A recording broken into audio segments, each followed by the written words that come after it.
लोहरदगा जिले में 10 जुलाई को आंगनबाड़ी कर्मचारी संघ के आह्वान पर अपनी विभिन्न मांगों को लेकर जिले भर की सेविकाओं और सहायिकाओं ने एक विशाल और उग्र प्रदर्शन किया। इस प्रदर्शन में बड़ी संख्या में आंगनबाड़ी कर्मियों ने भाग लेकर लंबे समय से लंबित मानदेय और पोषाहार मद की राशि के तुरंत भुगतान सहित अन्य बुनियादी मांगों को बुलंद किया। ये विशाल प्रदर्शन जिला मुख्यालय स्थित मैना बगीचा से शुरू होकर समाहरणालय तक पहुंचा, जहां ये एक विशाल जनसभा में तब्दील हो गया।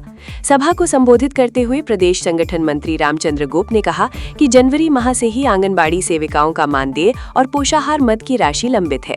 उन्होंने कड़े शब्दों में कहा कि बिना भुगतान के केंद्रों का सुचारू संचालन करना बेहद कठिन हो गया है और कई सेविकाओं को कर्ज और उधार लेकर केंद्रों की व्यवस्था चलानी पड़ रही है। उन्होंने सरकार से अविलंब भुगतान की मांग करते हुए चेतावनी दी कि यदि मांगे पूरी नहीं हुई तो आने वाले दिनों में आंदोलन को और उग्र किया जाएगा। वहीं रामधनी देवी ने अपनी बात रखते हुए कहा कि आंगनबाड़ी सेविकाओं को लगातार विभिन्न विभागों के अतिरिक्त काम सौंप दिए जाते हैं, लेकिन उसके अनुरूप कोई भी अतिरिक्त पारिश्रमिक नहीं दिया जाता, जो कि सरासर अन्याय है। बबीता उरांव ने अपने संबोधन में हालिया जनगणना कार्य का मुद्दा उठाते हुए कहा कि सेविकाओं ने इस कठिन कार्य में पूरा योगदान दिया, लेकिन उन्हें अब तक इसका कोई भुगतान नहीं मिला है। उन्होंने इस संबंध में समान व्यवहार की पुरजोर मांग की।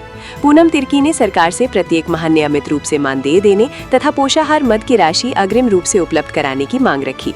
इस सभा को सुमेरुन खातून, दयामनी उरांव, उमा देवी और प्रभा कुमारी सहित कई अन्य वक्ताओं ने भी संबोधित किया और आंगनबाड़ी कर्मियों की ज्वलन समस्याओं को जिला प्रशासन के समक्ष प्रमुखता से उठाया।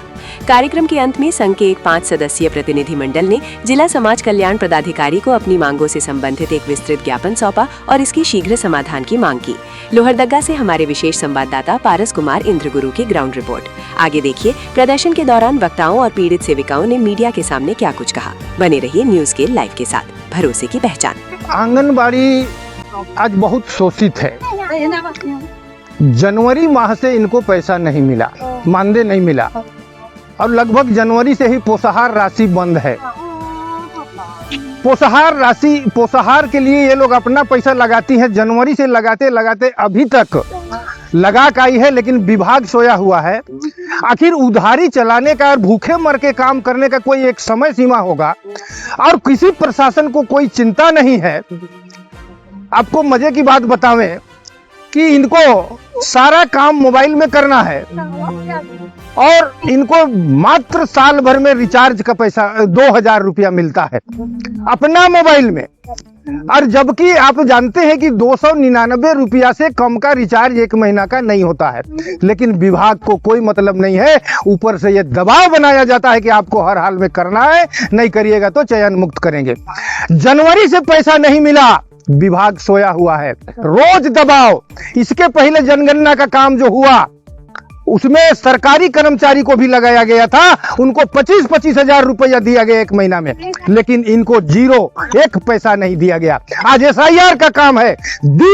मुख्य मांगे बताते हैं। मुख्य मांगे हैं कि हमारा बकाया मानदेय, बकाया पोषाहार, अगर हम BLO का काम करते हैं तो सम्मानजनक BLO का पैसा, और नहीं तो BLO के काम से मुक्त किया जाए। इस प्रकार से अनेक बिंदु है, 9 बिंदु है, क्योंकि इनको प्रत्येक माह मानदेय भी मिलना चाहिए और पोषाहार के लिए इनको अग्रिम धन मिलना चाहिए ताकि ये खर्च कर सके। ये सब प्रमुख मांगे हैं। आंगनबाड़ी सेविका, आंगनबाड़ी केंद्र 6 महीना से भी बकाया पोषाहार है। जनवरी के बाद हम लोग को पैसा नहीं दिया गया है, केंद्रांश हम लोग को मानदेय भी नहीं मिला है अभी। और जैसे हम लोग कोई कार्य करते, डेथ करते हैं तो अनुबंध में सर्विस देने का बात बने, ICDS में बहाल करने का बात है, लेकिन ग्राम सभा करती है, उसमें परिवार से लाभ भी नहीं दिया जाता है, आश्रित को नहीं मिल रहा है। हम लोग को प्रत्येक महीना मानदेय मिलना चाहिए और अग्रिम पोषाहार का राशि मिलना चाहिए और BLO कार्य से हम लोग को मुक्त हो जाना चाहिए। धन्यवाद। हम सभी सेविका लोग का बहुत सारी समस्या है। काम से इतना बोझ से दबा दिया जा रहा है कि हम लोग शोषित पीड़ित हो रहे हैं। हम लोग को सरकार देख नहीं रही है, वो गूंगी बहरी सरकार है। जितना भी हम लोग आंदोलन कर रहे हैं उसके लिए कम ही है। हम लोग को नियमित रूप से अपना मानदेय मिलना चाहिए, नियमित रूप से पोषाहार मिलना चाहिए। कौन 6-6 महीना उधार खिलाता है? हम तो घर से पैसा लगाने पर भी हम लोग खिला नहीं पाते हैं। और